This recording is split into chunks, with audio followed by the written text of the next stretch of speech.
अयोध्या के बीकापुर स्थित भारतीय इंटर कॉलेज की छात्रा की अध्यापक ने की विधिवत पिटाई। संविदा अध्यापक की पिटाई से छात्रा हुई बेहोश। सीएचसी बीकापुर से जिला अस्पताल किया गया रेफर। भारतीय इंटर कॉलेज बीकापुर के अध्यापक की पिटाई से कक्षा 12 की छात्रा हुई बेहोश। बीकापुर स्थित भारतीय इंटर कॉलेज के संविदा अध्यापक इंद्रसेन यादव की पिटाई से कक्षा 12 की छात्रा बेहोश हो गई। उससे छात्रा साथी ने जब अध्यापक को रोका तो उसकी भी पिटाई कर दिया। बेहोशी हालत में छात्रा को सीएचसी बीकापुर में भर्ती कराया गया, जहां से उसे जिला अस्पताल रेफर कर दिया गया। भारतीय इंटर कॉलेज की कई टीचर ट्यूशन पढ़ाते हैं, जो नहीं पढ़ता है उसे टॉर्चर किया जाता है। आरोपी अध्यापक को हटाया गया। घटना की सूचना पुलिस को भी दी गई। फिलहाल छात्रा खतरे से बाहर बताई जा रही है। वही घटनास्थल भारतीय इंटर कॉलेज पहुंची बीकापुर एसडीएम श्रेया ने घटना का संज्ञान लेते हुए विद्यालय का निरीक्षण किया और बच्चों से जानकारी लिया कि क्यों बच्चों को मारा, और प्रधानाचार्य से कहा कि संविदा कर्मी शिक्षक अब विद्यालय में न आए और उस पर कार्यवाही करते हुए उसको निलंबित किया जाए। वही जिला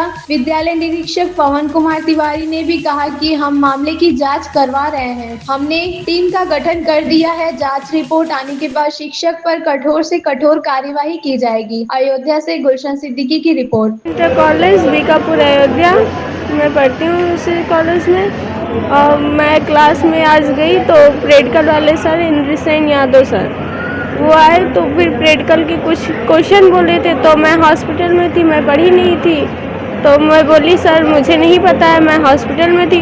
तो बोले मुझसे क्या मतलब। तो मेरी फ्रेंड बोली सर इसकी तबीयत ख़राब है, तो उससे गुस्से में बोल रहे हैं तुमसे मैं पूछा। और कल उनकी कंप्लेंट गई थी, वो प्रोजेक्ट फाइल कोई दिए थे तो वो बहुत महंगी वाली लगवा दी है मेरी क्लास में, और सब क्लास में सस्ती लगी हुई है। तो बोले जो सस्ती वाली लेगा उसकी मतलब चेक नहीं करेंगे, तो साइन नहीं करेंगे। फिर वही कंप्लेंट प्रिंसिपल के पास गई, तो प्रिंसिपल कल आए थे क्लास में, तो ये सब आकर गुस्सा हम लोग के ऊपर निकाल रहे थे और अपने कोचिंग के बच्चों को धीरे धीरे मार रहे थे, और जो अदर्स बच्चे थे उन्हें बहुत तेज तेज मार रहे थे। फिर जब मैं बोली सर मेरी तबीयत ख़राब है, मैं नहीं पढ़ी हूँ, मैं कहाँ से बता दूँ, तो बोले कि मैं क्या करूँ। उसके बाद फिर बोल रहे हैं कि तुम लोग मेरी कंप्लेन करोगी। उसके बाद फिर मेरी तबीयत ख़राब हो गई। हाँ वही जो पूछ रहे थे वो मैं पढ़ी नहीं थी। अच्छा, कोचिंग के लिए बहुत फोर्स करते हैं, उनकी कोचिंग मतलब कोचिंग में नहीं जाता है जो बच्चा, उसके लिए मतलब बहुत वो होता है। क्या नाम? इंद्रसेन यादव सर। संबंधित शिक्षक को जो है बर्खास्त करने के लिए आदेश दे दिया गया है। साथ में जो है बीओ साहब भी आए हैं, और हम लोगों ने क्लास में हम लोग गए, वहाँ पे पूछा, और ऐसा प्रकरण संज्ञान में आया है कि उस लड़की की पहले से भी तबीयत खराब थी।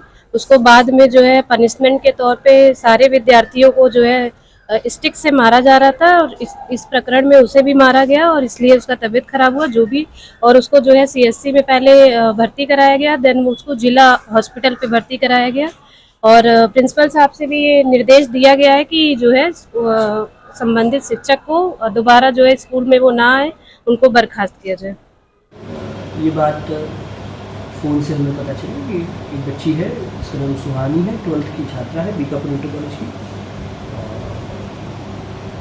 उसकी तबीयत ख़राब हुई है, उसको लेके उसके घर के लोग पहले शायद वहाँ के जो सामुदायिक स्वास्थ्य केंद्र है वहाँ पे गए थे, फिर उनके बाद लोग यहाँ जिला अस्पताल लेके आए।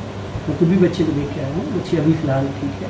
उसका ये कहना है कि उसके शिक्षक हैं विद्यालय के, उन्होंने उसे दंड दिया है। तो शिक्षकों के द्वारा कोई शारीरिक दंड देने पे रोक है। इसकी जांच के लिए एक कमेटी गठित की जा रही है, जिसमें 2 शिक्षिकाएँ होंगी और एक पुरुष शिक्षक होंगे। जल्दी कमेटी से कहा गया है कि 7 दिन में अपनी रिपोर्ट दे।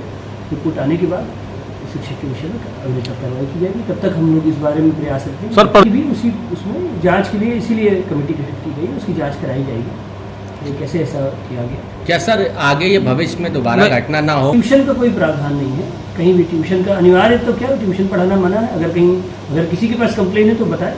तो ये जो इंद्रसेन यादव पता करें कि कोचिंग है भी कि नहीं है, जांच हो रहने दीजिए, तब पता चले।